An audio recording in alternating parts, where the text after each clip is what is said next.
E aí pessoal, tudo bom com vocês? Pois bem, vocês já viram aqui nesse canal um vídeo que o pastor Cláudio Duarte falando a respeito de um chifre ungido que ele levou, né? Mas para quem não viu, calma lá que eu vou deixar aqui ele mesmo falando a respeito desse chifre ungido que ele levou aí. Fique tranquilo. Porém, parece que ele não satisfeito com a coisa, ele quis piorar a situação. Como assim piorar? Ele chamou a mulher dele para confirmar isso tudo ao vivo, num podcast, que eu nem sabia que o pastor Cláudio Duarte tem podcast, né? Agora ele tem podcast também. Parece que esse pessoal não contenta com nada.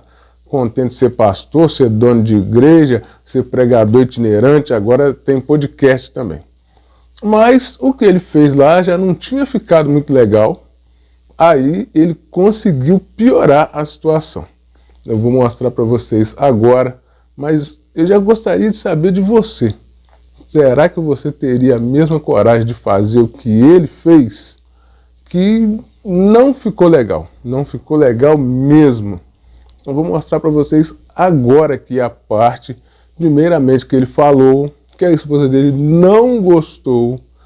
E depois ele foi querer tirar a prova dos 9, vamos dizer assim, ao vivo, e a coisa piorou. Mas então, primeiramente, olha essa parte aí do que ele falou e o que ele fez quando ele soube que ele levou, é assim, né? Assim, sim, um chifre ungido. Olha como foi. Acho engraçado, esse dia um cara me procurou e falou assim: eu perdoo, irmão. Você fala sobre perdão? Eu perdoo. Mas é você lá e eu cá. Pode perdoar assim? Eu falei: pode, claro. É lógico que pode, não tem problema nenhum. Você quer perdoar assim? Ele falou: eu acho melhor, é mais seguro. Eu perdoo, mas você fica lá e eu cá. Eu falei: não tem problema nenhum. Só que a Bíblia diz que com a medida que você mediu, você vai ser medido. Jesus vai falar: eu te perdoo, filho, mas você lá no inferno e eu aqui no céu. Ué, você não perdoa assim? Então eu vou fazer igual você faz. Eu perdoo você fica aí no inferno e eu aqui no céu. Perdoar é um grande desafio. E eu aprendi uma coisa: ninguém magoa mais do que a família. Inclusive, biblicamente, o que a Bíblia nos ensina é que quem tem família não precisa de inimigo. Que a Bíblia diz que os nossos maiores inimigos estão em nossa casa, é aquele que come com a gente. Eu olho para minha mulher e falo: eu sei, a minha maior inimiga. Eu olho para os meus filhos e falo: vocês são os meus inimigos, os meus grandes adversários. Porque ninguém me magoa mais. Quanto maior a proximidade, maior a possibilidade de atrito. E por isso você vai ter que perdoar, aprender a perdoar. Gente, ó, eu moro em Xerém. Nunca registrei isso em lugar nenhum. Eu tenho falado umas coisas aqui que eu não tenho falado em lugar nenhum, não. Mas eu namorava uma mulher. Eu moro em Xerém, pequenininho, o local. E a mulher me botou um chifre. Botou o chifre em mim. Olha, o caso foi tão agravante. Todo mundo descobriu. Botaram, eu estava noivo. Que tristeza, chifre é um negócio terrível, né? Fizeram a rima com o meu chifre e botaram no Judas. Ficou até bonitinha a rima. Falando do meu chifre. Passava na rua, os outros faziam assim. Oh! Quando eu passava, puxa, doeu tanto aquele chifre. Mas Deus é fiel, como disse o irmão aqui, né? Sabe o que aconteceu com a mulher que me botou um chifre? É a mãe dos meus 2 filhos. Você fala: que otário. O cara casou com a mulher que botou os casei. E se tivesse perdido aquela mulher, teria perdido a mulher da minha vida. Minha esposa é o rio que atravessa meu deserto. Mas para ganhar aquela mulher eu tive que perdoar. Foi difícil pra caramba. Quando a mulher atrasada, eu falava: ah, meu Deus. Foi muito difícil. Mas foi o perdão que me deu aquela mulher, me deu meus 2 filhos, foi o perdão que me deu meu ministério. Porque conviver, eu tive que perdoar meu pai, que engravidou uma mãe, me deu para os outros. tive que perdoar a mamãe, tive que perdoar os outros que faziam tive que perdoar. Eu continuo morando em Xerém, 18 anos se passaram. Sabe o que as pessoas que faziam fazem hoje quando eu passo? Vai ali um homem de Deus. Muitas delas se converteram em culto no cujos quais eu estou pregando, porque o perdão mudou a minha história. Quem ama perdoa, querido. Perdoe, aprenda a perdoar, porque se você não perdoar, você vai cair numa coisinha chamada ressentimento. O que é ressentir? Ressentir é sentir de novo, e cada vez que você sente, ele se potencializa, ele cresce. Hoje eu vejo pessoas amarguradas, conheço pessoas que contraíram cânceres por causa de não perdoar, aquele rancor. Quando eu olho para ele, olha, perdão, você quer ver? Vou te dar um exemplo. Herodias, João falou que ela não podia ter um relacionamento com Herodes porque ela é ex-esposa de Filipe. Herodias ficou com a mágoa no coração, não foi? Olha bem o que aconteceu com essa mulher. No dia do aniversário de Herodes, Salomé, filha de Herodias, dança. Herodes tinha tomado uns graus, estava meio charopado. Herodes meio alto, falou assim, gostou da dança de Salomé, chamou Salomé e falou, pede até a metade do reino. Salomé foi lá e falou, mãe, o que eu peço? Metade do reino? Era uma oportunidade da China. Era a oportunidade de Salomé e de Herodias enriquecer. É ou não é? Era um negócio sensacional, era uma proposta, mas uma proposta excelente, de dizer eu quero a metade do reino. Acabou o problema financeiro de Herodias, acabou o problema financeiro de Salomé. Sabe o que o coração amargurado disse? Jogou tudo isso fora e disse, traga para mim a cabeça de João Batista. Pessoas amarguradas perdem as coisas grandes que Deus tem para oferecer. Hoje, uma mulher amargurada, porque tem mulher amarga. Eu me lembro, irmão, o que ele fez comigo, 1915. Ele falou essa palavra comigo. Esse dia a mulher falou comigo. Eu estava perto, né? Nem falou comigo, eu estava perto. Aí a mulher falou com o marido assim, eu lembro quando você me negou um abacate. Aí eu estava perto, falei, você negou um abacate para ela, cara? Aí ele falou, foi há 17 anos, irmão. Ela estava grávida do nosso primeiro filho. Eu falei, irmão, vamos sepultar esse abacate hoje, em nome de Jesus. Vamos fazer o enterro desse abacate de uma vez por todas. Pessoas que não conseguem liberar, porque amor exige perdão, cara. Você tem que perdoar. Aí fica vivendo embaixo do mesmo teto. Olha para dar nojo. Ai, irmão, quando eu olho para ele, dá vontade até de, nossa, sinto até náusea. Foi o marido que você falou, até que a morte. Então ora a Deus, Senhor, me leva, me mata que eu quero ir. Então ora, tá a fim de orar? Todo mundo quer ver Deus, mas ninguém está com pressa, na verdade. Ninguém, todo mundo quer ter.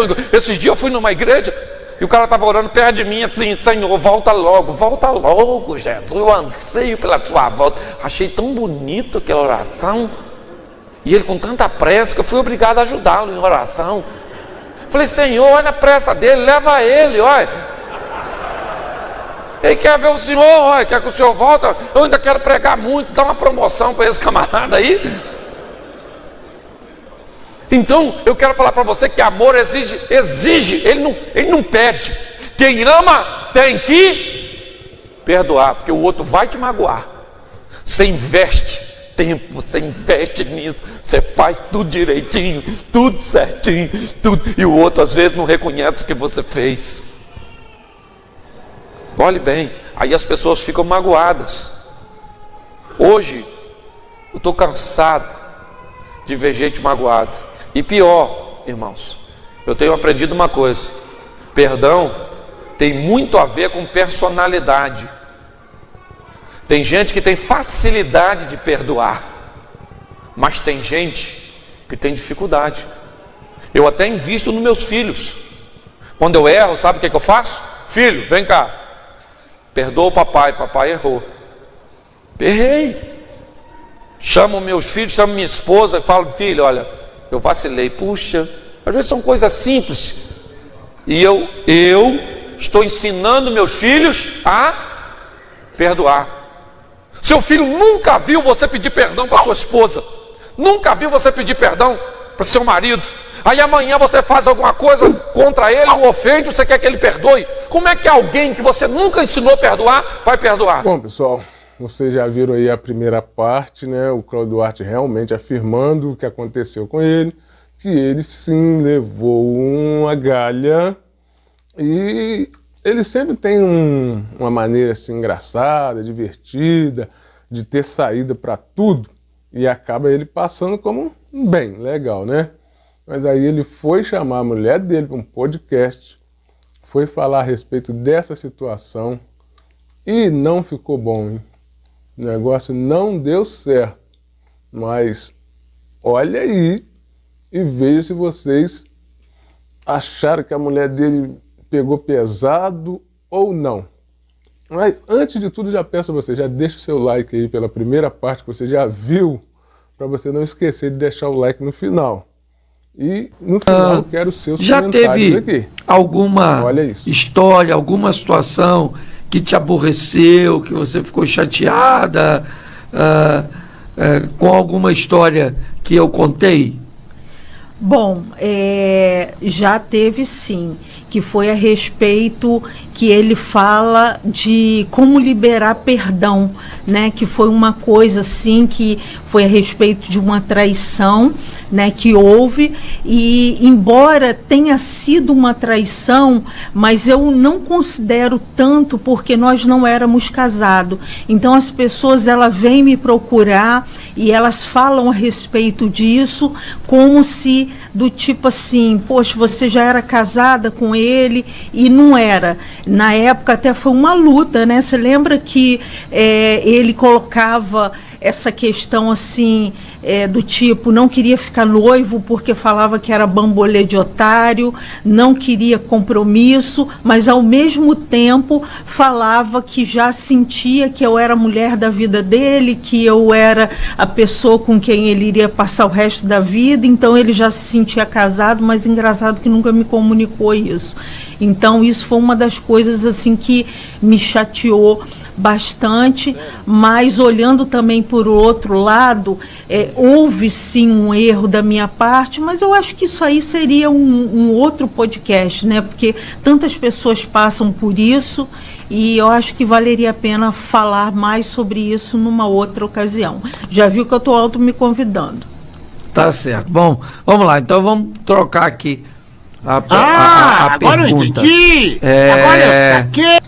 Dentre essas histórias que eu já contei a nosso respeito, algumas, como você narrou agora, criou algum desconforto entre a gente, mas qual das histórias que eu já contei que você, ao ouvir, riu de si mesmo, lembrou de tudo que aconteceu, certo? Tem algum momento, alguma história, né, de tantas histórias que eu já contei a nosso respeito, que você, ao ouvir ou ao ver o vídeo, alguém te enviar, você riu novamente, ou talvez riu pela primeira vez? Consegue lembrar? Bom, tem uma música do Raul Seixas, se não me falha a memória, que nós somos uma metamorfose. Uma nota de 1 a 10 para Cláudio Duarte como marido, companheiro, parceiro.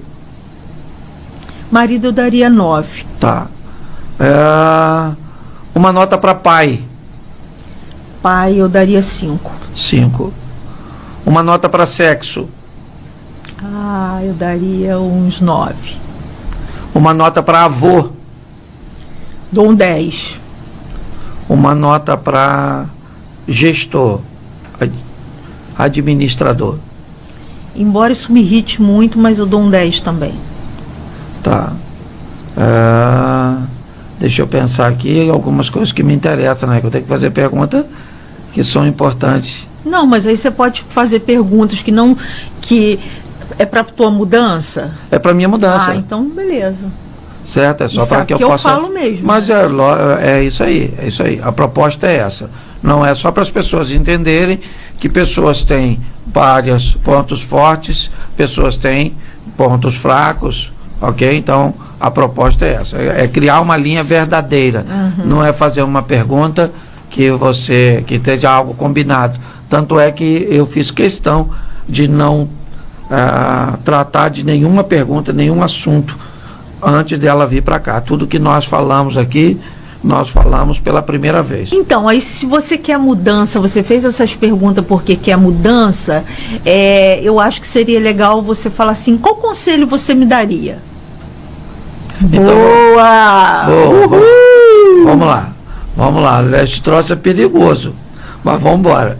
Bom, vamos lá, a nota mais baixa que eu ganhei foi de pai, tá certo? E eu acho meio injusto em algumas coisas, certo? Em outras eu acho que tem razão. Então, qual conselho você me daria para eu subir, certo? O conceito, porque eu criei 2 filhos, que fique claro, deixa eu falar aqui em minha defesa. Criei 2 filhos muito bem sucedidos, graças a Deus. Homens honrados, decentes. O meu mais velho está até participando aqui da gravação, tem 2 filhos.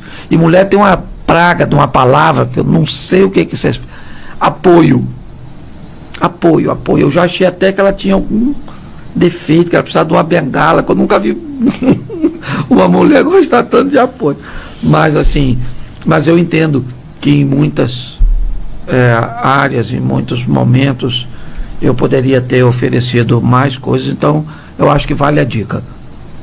Bom, numa de suas mensagens, eu ouvi algo que eu achei muito interessante, não sei se você ouviu de um outro pregador e replicou, ou se realmente foi uma revelação, a respeito da mulher com fluxo de sangue, que ela primeiro precisou ser curada para depois Jesus chegar até a jovem, né, a menina, e curar a menina. Então, hoje em dia, eu vejo a nossa geração pecando muito com essa geração mais nova, porque impõe muitas coisas e dizem muitas coisas para eles do tipo assim, olha, eu estou te dando mais do que eu recebi.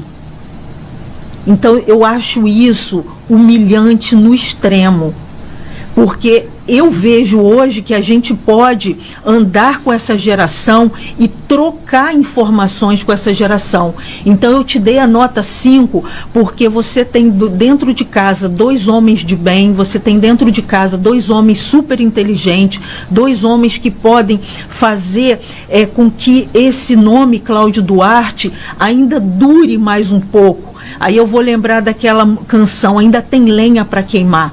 Eu olho para você, eu vejo, embora eu e você já estamos falando assim, vamos pisar no freio, vamos diminuir mais o ritmo, a gente quer dormir mais um pouco, a gente quer fazer outras coisas ou ficar sem fazer nada, mas ainda existe lenha para queimar.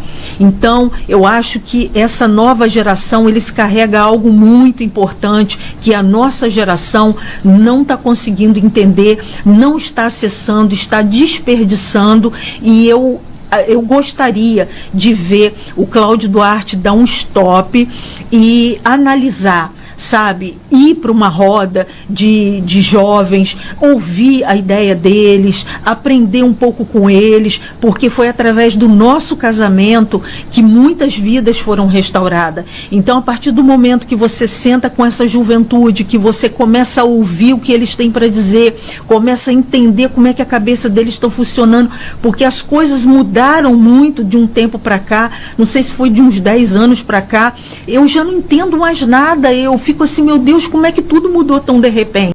Agora eu entendi! Agora eu saquei! Agora todas as peças se encaixaram!